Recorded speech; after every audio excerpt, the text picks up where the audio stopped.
warahmatullahi wabarakatuh. Pada kesempatan kali ini, saya akan menjelaskan sedikit materi yang berjudul frustasi dan stres. Video ini saya buat untuk memenuhi tugas mata kuliah psikologi belajar yang diampu oleh Bapak Ahmad Saiful Rizal, MPD. Sebelumnya, perkenalkan nama saya Hani Nur Aini dengan NIM 22201512109 dari Prodi PAI Fakultas FITK. Perkembangan ilmu pengetahuan teknologi dan juga kependidikan yang sangat pesat membawa perubahan pula dalam kehidupan manusia. Perubahan-perubahan itu membawa akibat yaitu tuntutan yang lebih tinggi terhadap setiap individu untuk lebih meningkatkan kinerjanya. Agar eksistensinya tetap terjaga, maka setiap individu akan mengalami stres dan frustasi, terutama bagi individu yang kurang dapat menyesuaikan diri dengan perkembangan tersebut. Dari latar belakang masalah ini timbul pertanyaan, yaitu apa sih pengertian dari frustasi dan stres? Nah, untuk pengertian dari frustasi itu sendiri adalah perasaan kecewa akibat terhalangnya pencapaian tujuan, atau bisa disebut perasaan kecewa karena realita tidak sesuai dengan ekspektasi. Sedangkan untuk pengertian dari stres yaitu suatu kondisi di mana keadaan tubuh terganggu karena tekanan psikologis atau reaksi tubuh terhadap tekanan itu sendiri. Setelah mengetahui pengertian dari frustasi dan stres, sekarang apa faktor penyebab terjadinya frustasi dan stres? Jadi, penyebab terjadinya frustasi yaitu yang pertama, mengejar tujuan yang tidak dapat dicapai. Ketika seseorang berusaha mencapai tujuan yang tidak realistis atau tidak sesuai dengan kemampuannya, frustasi itu akan dapat muncul. Faktor yang kedua yaitu mencoba memecahkan masalah dan tidak menemukan solusi. Ketidakmampuan menemukan solusi yang memadai untuk masalah yang dihadapi dapat menyebabkan perasaan frustasi. Faktor yang ketiga yaitu adanya lingkungan yang tidak nyaman. Lingkungan tempat tinggal atau sekolah yang tidak kondusif, konflik dengan orang sekitar, atau ketidaknyamanan fisik dapat memicu adanya frustasi. Dan faktor yang terakhir yaitu kegagalan yang berulang. Pengalaman gagal secara berulang dapat menyebabkan perasaan frustasi dan kehilangan motivasi itu sendiri.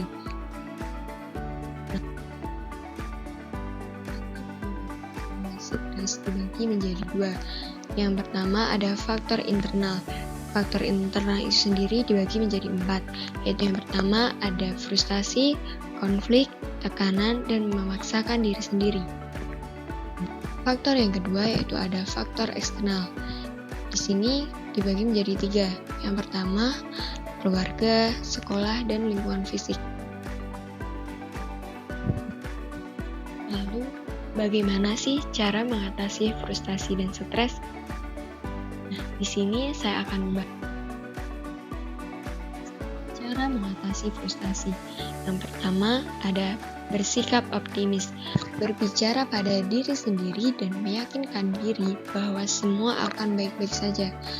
Yang kedua, menenangkan diri. Lakukan teknik pernapasan dengan menghela nafas panjang dan menghembuskannya secara perlahan-lahan. Ini dapat membantu Anda menjadi lebih tenang dan rileks. Yang ketiga, bercerita kepada orang lain. Berbicara dengan seseorang yang dipercaya dapat membantu Anda berbagi perasaan dan mengurangi beban frustasi. Yang terakhir adalah jangan terlalu memikirkannya. Ingatlah bahwa semua emosi akan cepat berlalu, termasuk frustasi itu sendiri. Bagaimana cara mengatasi stres? Yang pertama, menjaga keseimbangan antara pekerjaan dan kehidupan pribadi. Yang kedua, komunikasi efektif dalam hubungan personal. Yang ketiga, perubahan hidup yang signifikan dapat menguji ketahanan emosional kita. Dan yang terakhir, mencari dukungan sosial. Kalau dari orang lain tidak ada yang mendukung kita, maka diri kita sendiri bisa mendukung diri kita untuk tidak stres.